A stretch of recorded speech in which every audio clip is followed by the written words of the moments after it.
Alright, 7 seconds. Alright, there we go.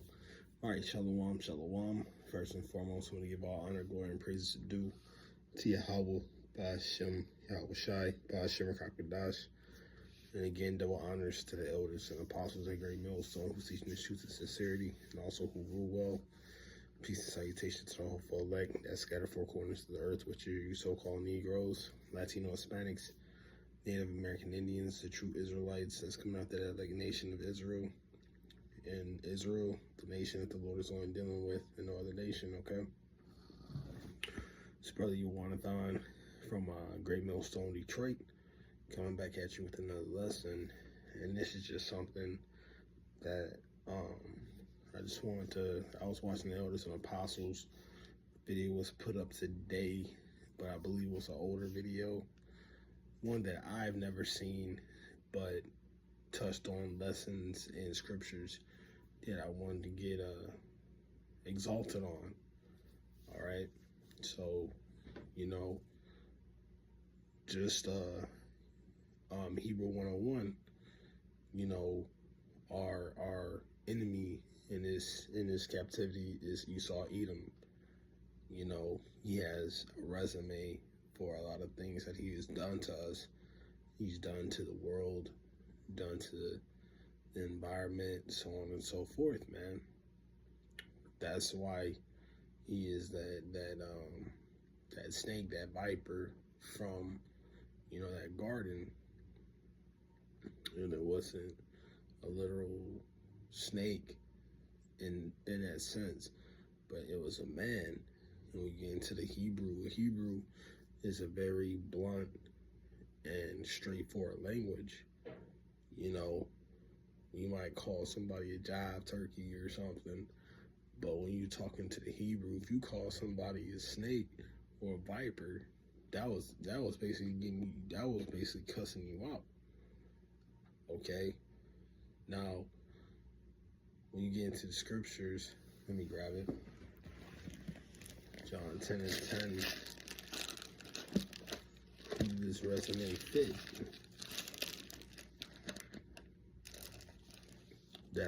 And that's a spirit. I just flipped to the page and John 10 and 10 came up. But let's read it. It says, "The thief cometh not, but to steal and to kill and to destroy. I am come that they might have life, and that they might have it more abundantly." And who has life more abundantly? You can see when you look at, the living situations of these other nations, you see Esau living it way more easier than these other nations. Yeah, some of these other nations are still living luxury lives, but Esau's at the top, still doing the same thing. They might work at the gas station, working the same hours, but you see Esau flourishing better, okay? But let's get into the earlier verses.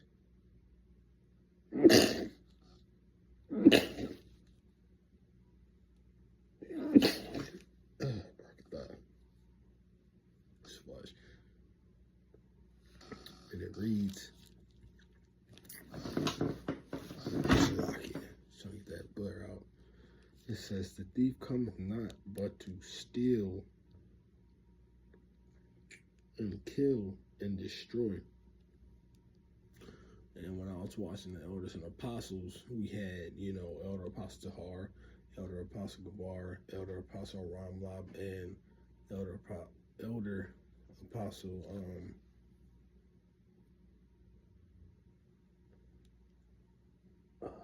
Rakat, flesh.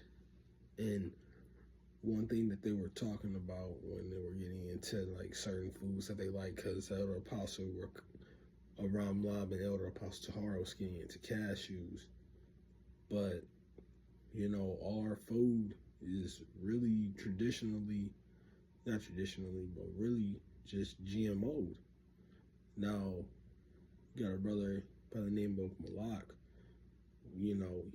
He brought watermelon, to fellowship.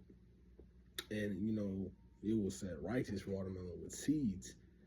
And man, just seeing the the the effect that it had on me, because I was like, I was working, I was asleep, I was really exhausted. I took it, I ate it, I fell asleep, but as in my sleep, I'm like, yo, I'm not asleep anymore. Then I was getting energy. I was getting alert. I was ready to move. Man, I was ready to put some stuff down. I was ready to make a tribe. Just being silly. But it let you know, like, these foods, these fruits, these vegetables that we come across is just full of GMO, not giving, genetically modified organisms. Okay? And, just looking at that, believe the brother was like, that's not even what real watermelon look like. And then I looked up how real watermelon supposed to be. When you was to take that watermelon and you cut it in half, it'll be sectioned. It was good enough that the watermelon had real black seeds, but that's not what your true watermelons will look like. Okay? Now, then when I was watching the video, getting into depth, he actually brought up Ezekiel, the 4th chapter, and usually, I got great teachers among Great Millstone Detroit, but it was like, me, I like to get multiple. It's better to get, multiple sources,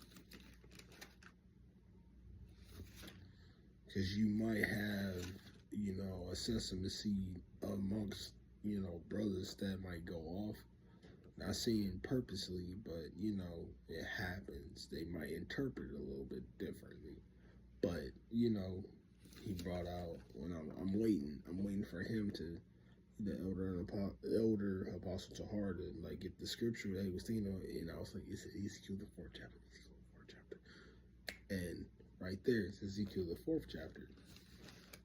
So I was blessed to get it from the elders as well. This is Ezekiel 4.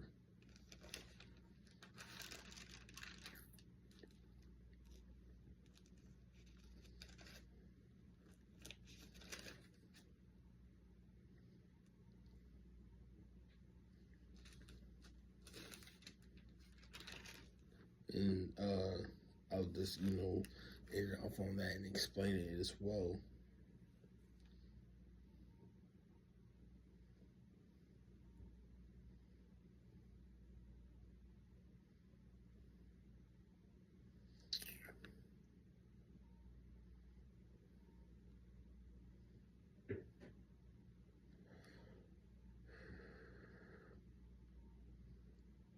Just something where I should start, or I'm really thinking I should start at the 14th verse. But I want to get into deeper when it was making them eat dung. And I know I made it eat cow dung, but shoot, let's start at 14. This is Ezekiel 4 and 14, and it says, Then said I, O Lord, behold, my soul have not been polluted, for my mouth up even till now have I not eaten of which dieth of itself, or is torn in pieces, neither came there abominable flesh in my mouth. Verse 15, Then the Lord said unto me, Lo, I have given thee cow dung for the man's dung, and thou shalt prepare it thy bread with therein. And it says, moreover, he said unto me, Son of man, behold, I will break I will break the staff of bread in Jerusalem, and they shall eat bread by way, and with care, and they shall drink water by measure, and with astonishment. All right, so at first it was man's dung, but the Lord was like, all right, here, this is cow dung. You should eat this, you know? And it's a representation, you know, that even in today's captivity, when he's getting brought into today's captivity, that basically this food that we're eating is nothing but shit, really. You know, genetically modified organisms. That's why he would do us a future reference of what we're going to be consuming in these days. Because, you know, a lot of us, including myself, even Elder Apostle Tahar even included, like, he was like, yo, he likes to eat vegetables. I love vegetables. But we don't see really the true benefits of what a vegetable can do to us, can give us. Like, we have to eat 7 times the amount, and even not even 7 will even give us the full extent of what a true vegetable can give us. You know, they say carrot is good for your eyes. You know, usually your greens give you a lot of energy. You know, your red fruits and vegetables is good for the blood. I'm just stating some little facts, but yeah, as you can see, that we're not getting the true value of nutrients of the foods that we can consume. You know, and look what they did. You know, I was getting deeper watching the video from the elders and apostles. Like, some of these chemtrails and the stuff, these pestilences that they put amongst crops when it comes to, like, you know, farming and things, these stuff are airborne. These chemtrails, that's airborne. So you can be a farmer that's getting, you know, planting real crops, but you getting poison within the soil as well. You know, we don't got worms like we used to, you know, to fertilize the soil, to make the soil rich. You know, they take those worms and sell them as bait for fishermen. You know, just going into how the world is really out of order. Okay. And when it came to that, when I was thinking, like, that's why, like, you know, brothers need to, like, really get into a good, strict diet, vitamins and nutrients, and intermediate fasting.